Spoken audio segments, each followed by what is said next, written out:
What is up, fellas? We are back in the garage. We're going to be working on the OBS. So our 94 GMC K1500 that we are doing all sorts of fun things with. Last episode, we got this thing in a rolling status. So we did the coilovers, front and rear, built in this Mustang, independent rear suspension, did a bunch of front coilover stuff where now we can officially roll this bad boy in and out and move it around, which is a really good feeling. A bunch of big parts are now attached to the vehicle and we can move it around. As silly as that seems, that is a very good milestone that we've hit. And today we're going to be working into some other things. So let's get into it. Good news is, as you guys can see, we got a bunch of boxes and I've got to hide all these parts from my wife. So that is good news. We've got a table. We're setting up, as you can kind of see, a whole bunch of brake line stuff, and we kind of went down into this wormhole of, I want to convert this to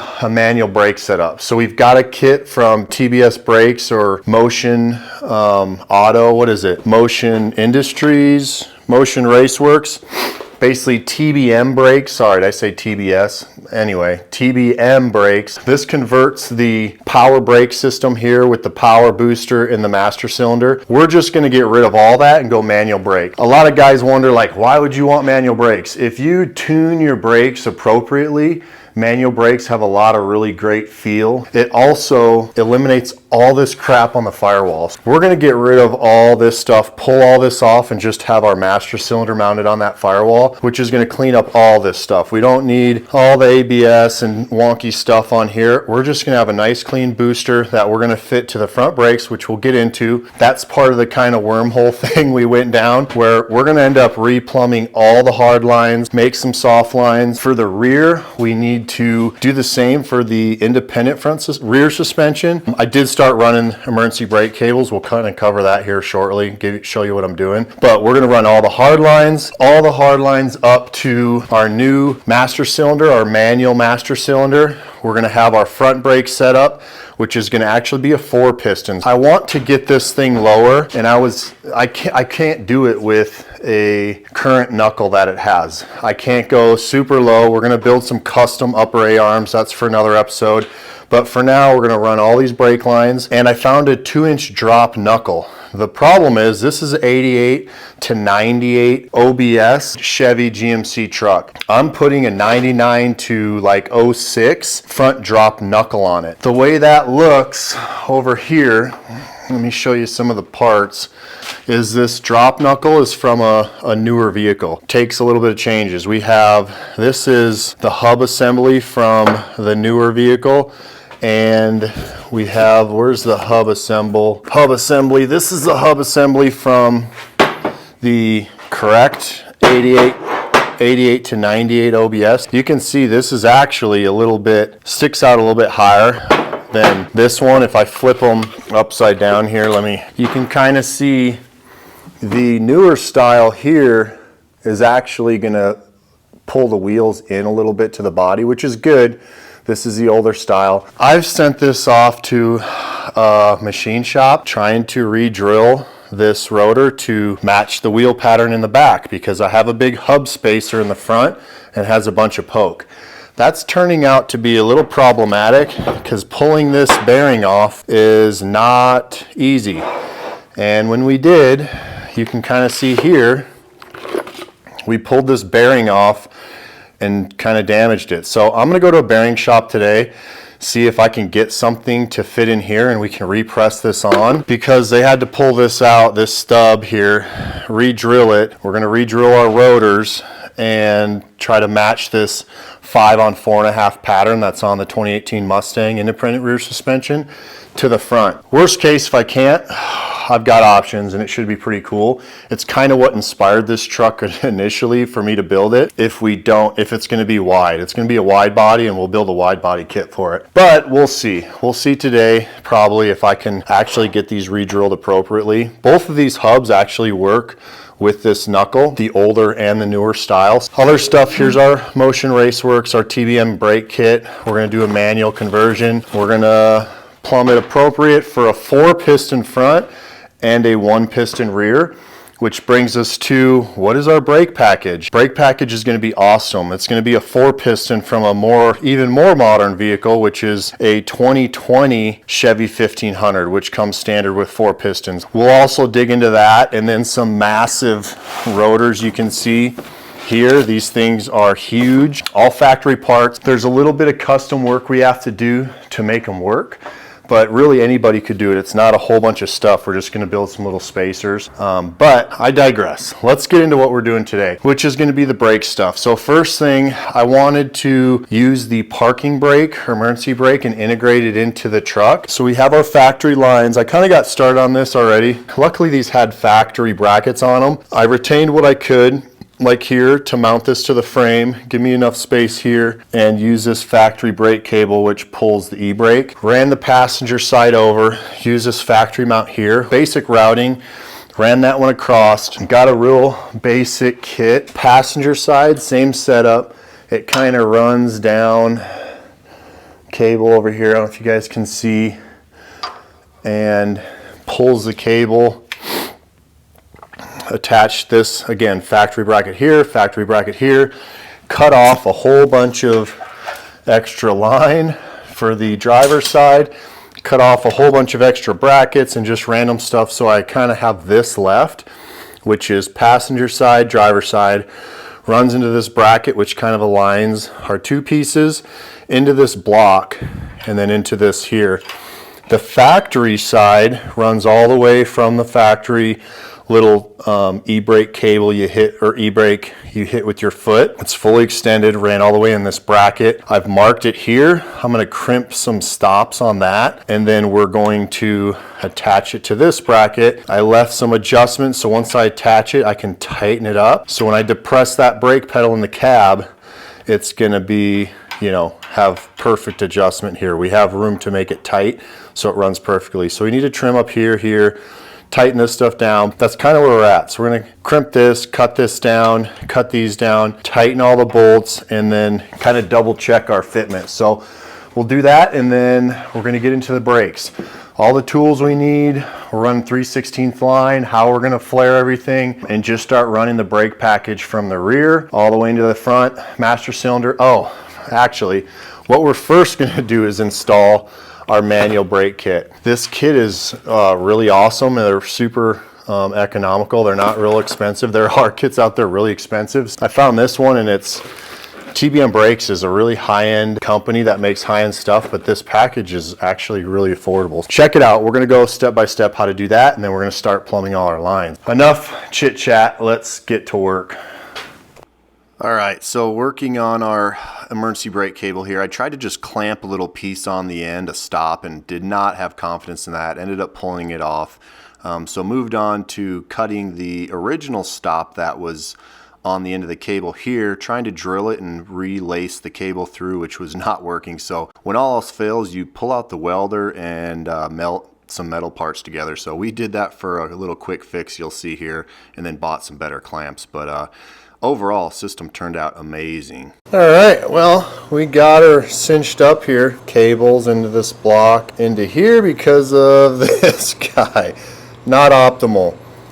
The cable clamps I had, which I was suspecting were not very strong, and they just break right through this. So I've got good tension. I can slide this block down more and give me more cable. I ordered some better clamps so we can clamp this down in here and it's not going to come out, but actually it is holding now. So you can see I just tacked a ball onto the end of this cable, which this cable is like stainless or something. It is not good to weld, so, but this seems to be holding. And here's the check. Got a little rolly there. Give this a shot.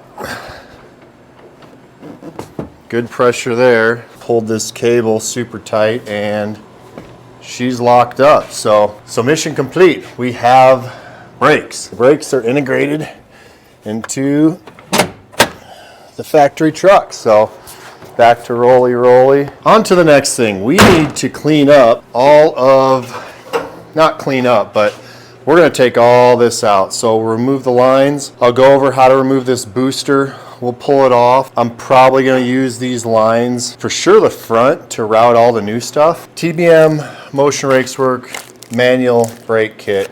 We've got the plate, which the bolts to mount the plate. We've got the rods that are gonna, this will go into the brake pedal. We're gonna have to re-drill the brake pedal, which we're gonna go over the ratios that you wanna do that with. That's a huge thing with manual brakes, is getting the correct ratio, getting the right master cylinder bore size for your brake setup, and then getting the pedal ratio, which obviously for manual, you want a little bit more of a ratio. And I will go over how we're gonna do that. So we gotta pull the old booster master off, pull all that off, pull the pedal out through the driver's side, remove all that stuff, re-drill the pedal for this bracket here, which this is obviously going to go into the master cylinder. This is the little bracket that is going to go into the hole we drill for the brake pedal, the new hole, and this will go through here, and this will go on here. And then you know, there's some other stuff pretty straightforward from TBM brakes here. So let's get into that. First things first is we need to get the old stuff out and get under the dash and start removing all that. So we're going to need a 15 and an 18 mil socket to get all the old stuff removed. Let's get into it.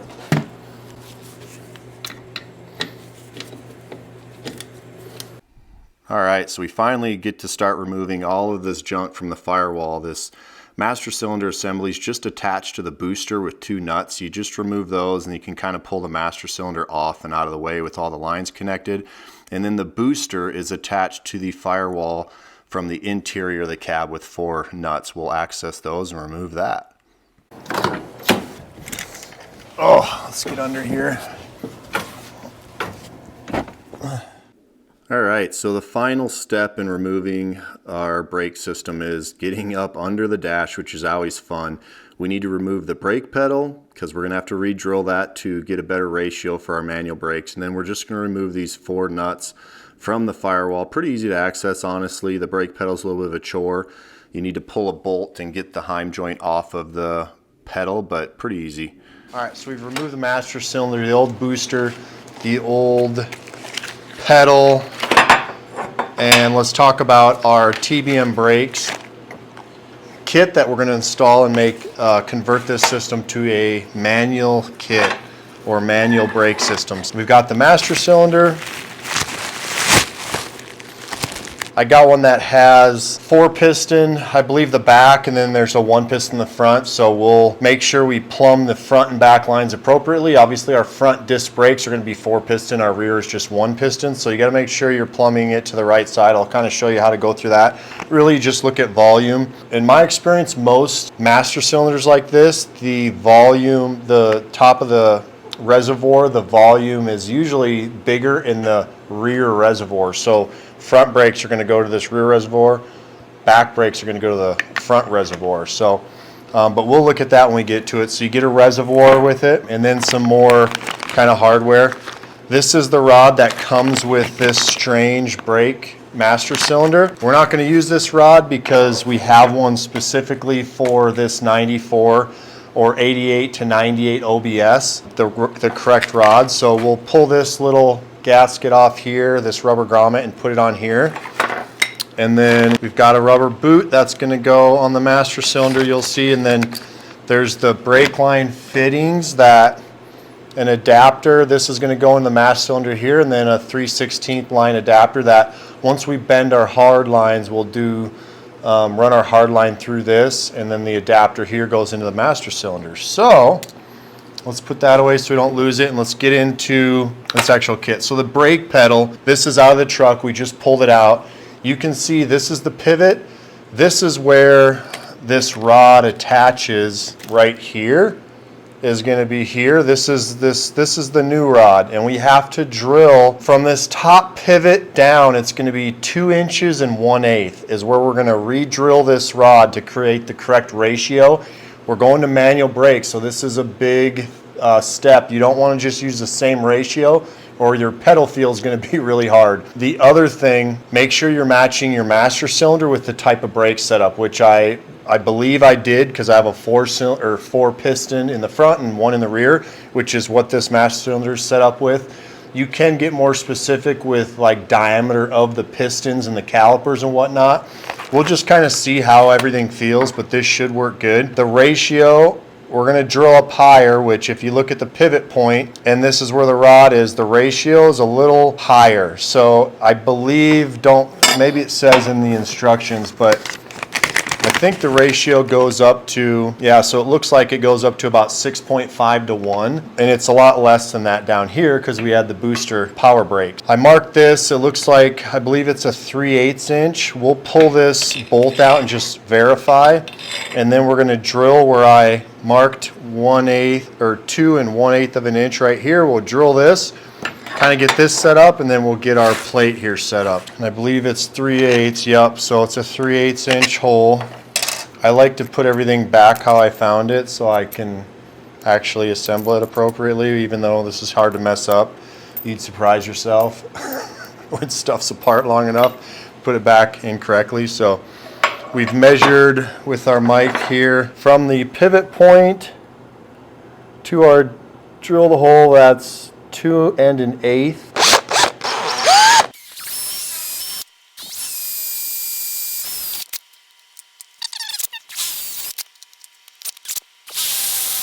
Alrighty.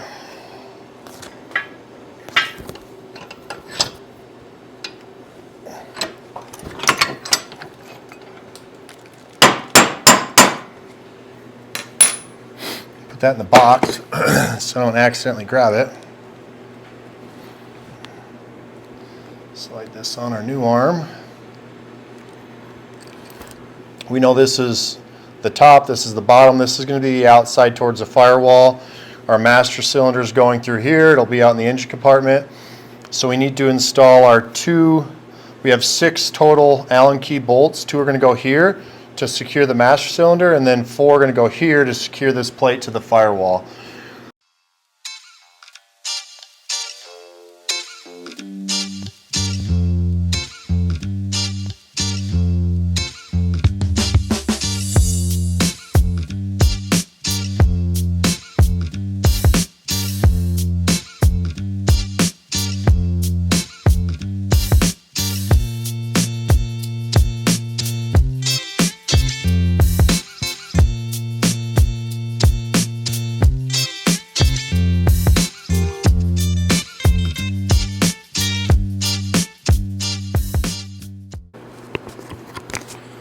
Okay, now we've got this beautiful, clean, plated, got our rod in there. All we have left in our package now is our 4 nylock nuts that we are going to use on the other side of the firewall. So I'm going to try to do this by myself, and we'll get this in first, and then we'll probably go do what would be easier. Then we'll come in and put this in. All right, let's do it.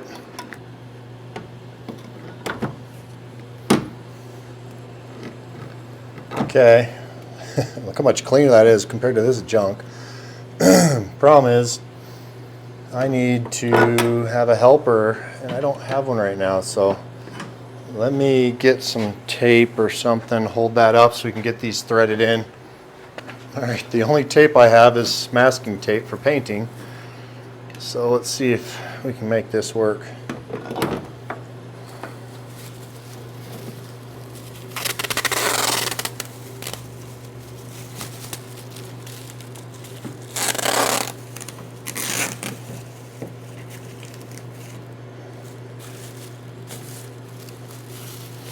Just need it to sit here good enough to hold it so I can thread these nuts.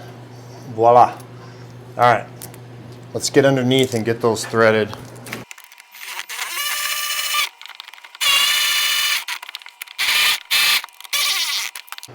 Woo, she looks good. All right, boys, we got her all bolted in, so we got rid of this mess, this mess. We're still gonna leave all that connected. We'll disconnect these lines when we start running, but got the master cylinder on, got the plate up under here. You guys can see up there, so that rod, we're going to reconnect our pedal up here, get that linkage all set. The one thing you kind of want to look out for with the linkage is make sure there's a little play in it and you bottom out the master cylinder before the brake hits the bottom of the floor. So we're going to get it all aligned, adjust the heims and everything so it's correct and tighten it down. But what I'm looking at is, one, I don't have pressure on the master cylinder when the brake's all the way up, and then I can depress the brake all the way and bottom out the master cylinder before that brake pedal hits the floor. So that's really the only few things you got to look at. So let's do it. It's not hitting the floor or bottoming on the floor. It comes up just maybe ½ inch before the floor, and then I come up and I've got play. So the goal is master cylinders all the way open or there's no resistance in it, and then you bottom the master cylinder out, not bottom the pedal on the floor. So we've reached those things, but we've got to clean all this floor stuff out. There's a little bit of rust repair to do, and you can see like there's just, this thing is so dirty and grimy. I want to pull all the floor out, all this stuff, just to clean it up and get rid of this junk. We're not going to need that. We're doing a race truck, so we need to save weight. Kind of, not really. Just want to clean all that junk up too. This is a super high mile vehicle, and it was out in like the southern Utah desert area, so it's kind of just has dirt and grime and stuff everywhere. So let's start cleaning all this out. Maybe we'll pull the bench out too, but for sure start pulling all the floors and clean everything out, and then get that master cylinder bled.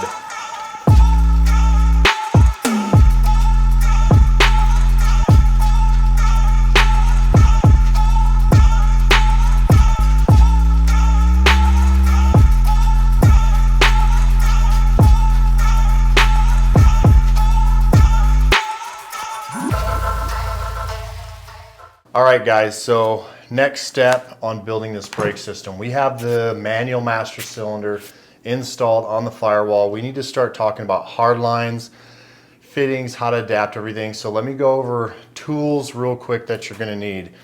One, we can go over kind of line we use. Basically it's 3/16 line. This is stainless. This is just regular steel. Kind of went back and forth on what I wanted to do on some bends here, and I can kind of show you guys. I don't know if you'll be able to see it, but this is a stainless line we just did a 90 on. We're doing a double inverted flare on this. That's kind of the recommended flare you want to use for everything. There's bubble and there's single inverted. I'll show you how we do the flares. Really easy to do. Stainless is harder to work with, harder to bend, a lot harder to flare. When you cut stainless, you know, you can use these kind of standard like pipe cutter type little cutoff wheels.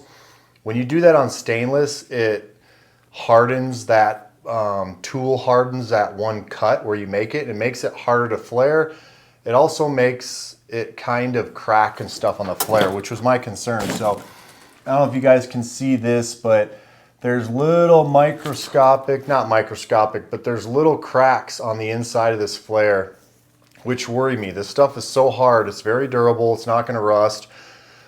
But vibration, getting things tweaked a little bit, they can loosen up, and these little pressure cracks from flaring it, it kind of scared me, where my priority is to keep this super reliable. I don't want to have issues with that. Springing leaks and things from movement and vibration and a coupling or a fitting coming loose. So the thing that really helped me make the decision was, this is we have a 25-foot stainless line here, and it's not going to be enough. So I do have just regular steel lines here. Again, 3/16, two 25-foot rolls. So this is going to be enough to do the whole truck. I think that's what we're going to go with. I don't know. You guys let me know in the comments. What do you think? Should I go with stainless? I can do this. It's really not that much work, I think, to plumb the whole thing, but I don't know. Let me know what you guys think. Am I overreacting with the stainless, that it's going to not be as reliable? But for now, let's go over the steel lines. Same process for both. Stainless is just a little bit harder to work with. So tools you need. So first thing you need is some kind of tube little bender to get your angles. Something to cut your tubing. You can use this, stainless. I would probably use just like a bandsaw to cut it, so it doesn't harden that spot and make the flares more questionable, I guess. Two is you need to deburr the inside and outside of the tube. So once you cut it, you're going to deburr the outside, make a little bevel, deburr the inside, make a little bevel. That's a helpful tool. Also maybe a file to file off. We don't want metal bits and pieces in this brake line. So a little bit of prep like that goes a long way to make sure your tubing is correct. Another tool we need is some type of device to straighten your tubing out.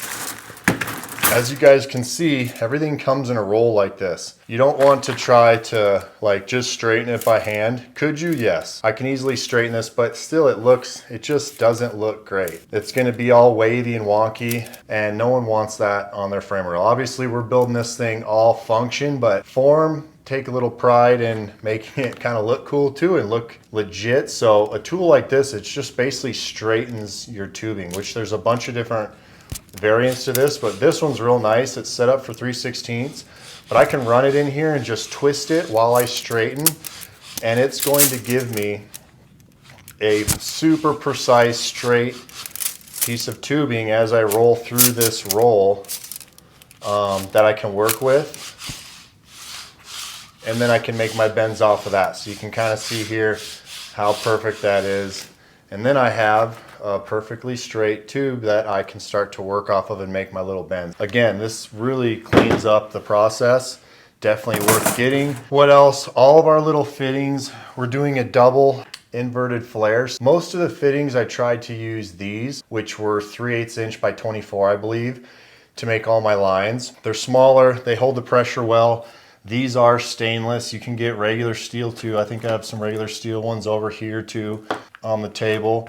Another piece is little hold downs. Bought a whole bunch of these just so when we run our hard line, after we get everything run, we're gonna secure everything once we know it's exactly where we want with these little hold downs right here. The other thing is when we're kind of integrating a system like we are, the rear braking system is from the independent rear suspension from a 2018 Mustang GT.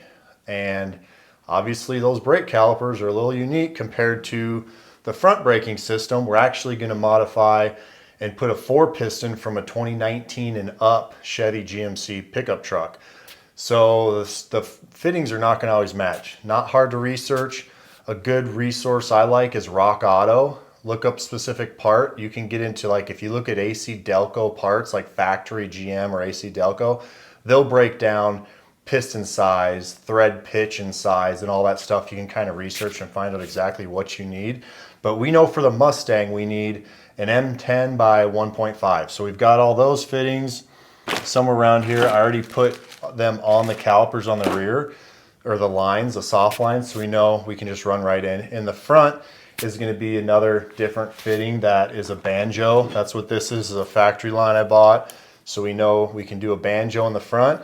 And then we'll run 3/8 24 into the hard line, and we'll just get custom. I was going to try to reuse just factory lines because I like factory stuff. It's actually really quality most of the time, but just the bulkiness of it. And then I have to run weird thread nuts on here, or weird tube nuts on the end. I'd prefer to use the same 3/8 24 tube nuts everywhere that I'm building the system, just for ease if we need to do maintenance or fix anything. The other part is I need a little T-fitting. I need a T in the back. We're gonna have one line running to the back, teeing off to both corners, and then one line running to the front, and then teeing off to both front corners. So a basic T with, again, 3/8 by 24. So I've got some sleeving here, some stainless. We can run around tube in different sections where it may touch a frame rail, just to protect the abrasion. Make it more resistant to abrasion, especially because we are using just straight steel lines. So the biggest tool we need to talk about is how do we flare this tubing? Let's go get into that. Oh, another thing a lot of people overlook with braking systems is you need special flare nut wrenches. You can get on Amazon and get these big kits with flare nut wrenches. They're not normal wrenches. As you can see, they're kind of circular, and they're basically flare nut wrenches for brake systems. A lot of the factory stuff is going to use these flare nuts. If you try to put a regular wrench on one of these nuts, you're going to strip it and damage it. So just get a flare nut set. I think that pretty much covers everything we need. All right, so how are we gonna flare the tubing? I just bought this kit. It's pretty economical. I think it's like $300. Definitely worth it. It's an Eastwood flaring kit. It's just this tool. Basically, we lock into a vise and you can run 1/4 inch 3/16 line. You can also do AN fittings with a little bit different head that you can get separately, but we're just gonna do a double inverted with a 3/16 line. So order of operation, I'll just walk you through it. It's real easy. There's this head I can pull off, if you guys can see it. It's got all these different sizes, and then it says OP1, Operation 1, OP2. Really easy. This is truly idiot proof. I'm proof of that. So step one, we'll just use this little tube we were doing practice bends on, a 90 and a 45. I want to clean up my tube, so I'm going to deburr the outside. I'm going to deburr and bevel the inside a little bit. So we have a nice surface to work with. This is steel, it's not our stainless. So always make sure, put your tube nut on. So this is a 3/16, 3/8 by 24 tube nut.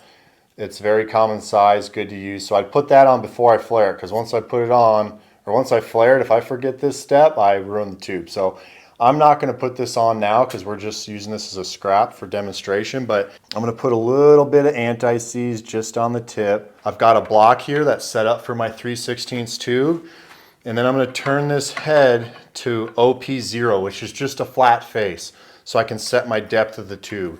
I put the tube in, I run it flat to this face, so I have my distance set right. I'm going to close this little clamp here.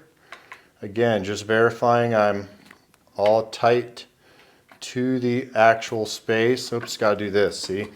So I'm going to push that all the way in, make sure it's flush, and then I'm going to clamp down my piece here. Once I do that, put some good pressure on this so it doesn't move when you make these flares. So that's nice and tight. I know my distance is set. Now I go to whatever operation I'm doing. I'm going to do a double flare, so I'll go to Operation 1 for 3/16 line, which it says right on this die, so you can't really mess it up. I'm going to crank this over until I get bottomed out and I hit my first flare. Do it a couple times just to make sure. I look in there, it's got a nice kind of like a little bubble flare. Now I just go to Operation 2, and this is going to make my double inverted. Okay. Again, working with steel is just straight steel is pretty easy. It bends really easy. So that's basically it. Loosen it back up, and let's just see what we got. And now I've got this perfect inverted bubble flare. If you guys can see it. Perfect inverted bubble. All right, so we're finally building hard brake lines using all the tools we kind of talked about. We set up the T little union that's gonna run the 3 separate hard lines, basically one from the master cylinder from the front to the back into the T, and then 2 hard lines out of the T. You can kind of see I set the T there up on the driver's side frame rail. We'll run over to the passenger rear here, get all our bends and make everything look great, and then do the same on the driver's side hard line, which those lines all run into the soft lines. Overall, I was super happy with how this turned out. We did drill and tap that custom cross member we used to build that IRS mount into the frame. Everything looked really great when it was done though. And then we move on to the front hard line, which had a little bit of a foobar, I guess you could say. We forgot to flare the back part of this line when we had set everything up on the front master cylinder side. So you'll see here in a little bit, I basically grabbed the tool that's supposed to be mounted in the vise to make the flares and wedged it between that rear shock mount and was able to flare this back line. I could have just pulled it all back out and flared it, but I was feeling lazy and maybe confident that I could just flare it portably and not on the vise, which ended up working out. So anyway, this has been a lot of fun. Enjoy the rest of the process here.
All right, boys, as you can see, we got the old front hardline out and we got everything hardline wise built into the front.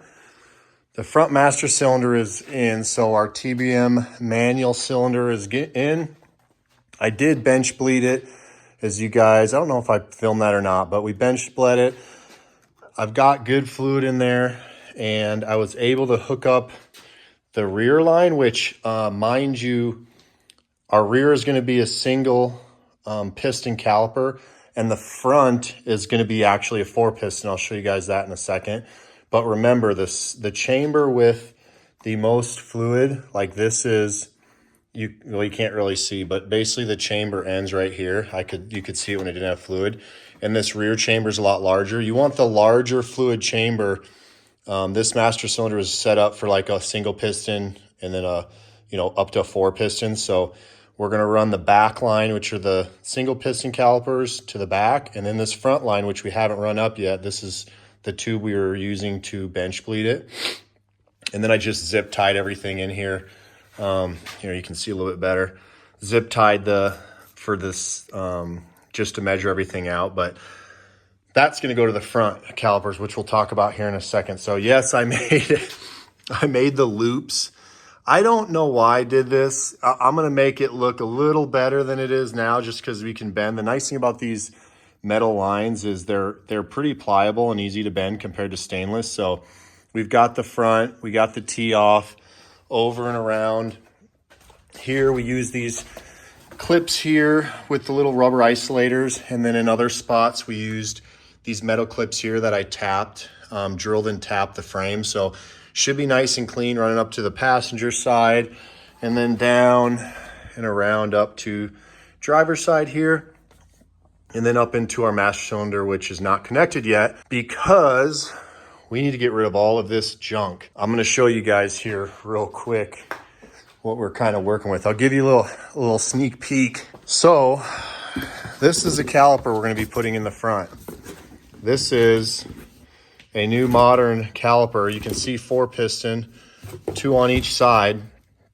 And this is going to be set up with some big boy rotors. These are like 13.5 rotors. We probably have like, I don't know, 10 or 11, some tiny stuff on there. And here's the knuckle we're going to change. So we have different kind of awesome ball joints, upper ball joints that are pretty sick. And we're going to build all new upper A-arms, blah, blah, blah. We're not going to get into all that. We can't bleed or completely set up the front brakes until I get this caliper on, obviously. But just kind of reviewing the rear end, we ran this line down and then it comes into a T here. And then I've got some of this protective sleeve just where I thought maybe I might have some rubbing.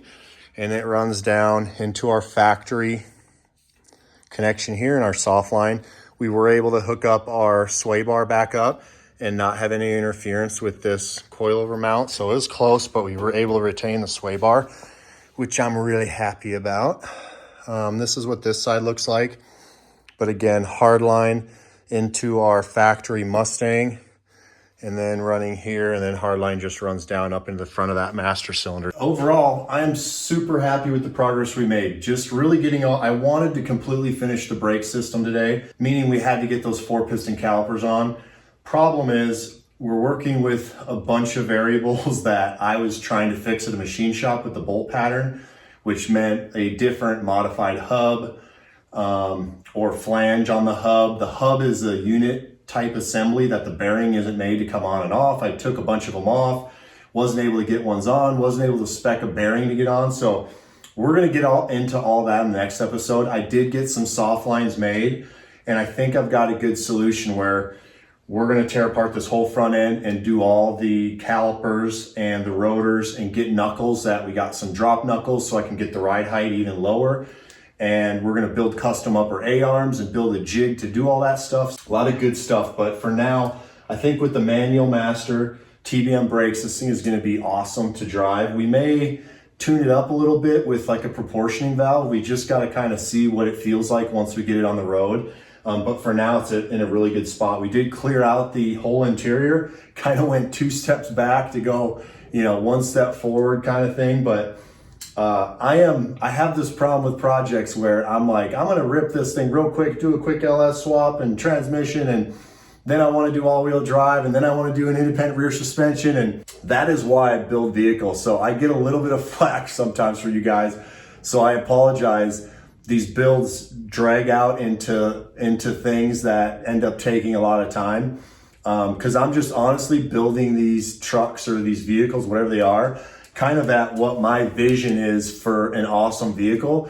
And the reality is, a lot of guys ask me, hey, where did you learn to do this mechanical stuff? Or I want to do this. And my answer is like, I just have learned. So I enjoy doing this stuff, not because I'm building a vehicle for a customer or for a sponsor or for a company. I'm just building them off of my own creativity, something I think would be cool. And I want to learn how to do it. So most of the reason I do this stuff is because I want to learn how to do a brake system. I've never done a full brake system before, bending lines, flaring stuff, running the lines, figuring out the soft lines, figuring out the proportioning valves and all that stuff. I've never done it. And the best way to learn things is to just do it. So that's what I'm doing as I work through these projects, but it does take some time. So all you guys that stick along and watch and comment and give input, honestly, because there's a lot of stuff I can learn from you guys too. It is greatly appreciated. And this is going to be it for this episode. The next one is going to be sick. We're going to dive into this front end and do a lot of suspension stuff, and then finally finish up the brakes where we can bleed them, because we're going to have those big boy calipers. And all this is on the cheap too, just so you guys know. If you have an 88 to 98 OBS truck, I'm putting new body style, like 99 to I think 06, and you have to check those years, but the new body style Chevy, that's the knuckle and hub. And those brakes that we're gonna put on this are from a 2020 Silverado. So you can go onto Rock Auto and get a 4-piston caliper for $100 instead of, not to diss the aftermarket companies, because those guys are awesome, but I'm not going to spend $1,500 on it. So that's what I like to kind of do, is build stuff and make it work factory. A lot of factory stuff is great if you put modern factory stuff in older body styles, which I love to do. So that's what we're going to kind of dig into next episode. But for now, appreciate you guys. God bless, and long live hot rodding. Peace.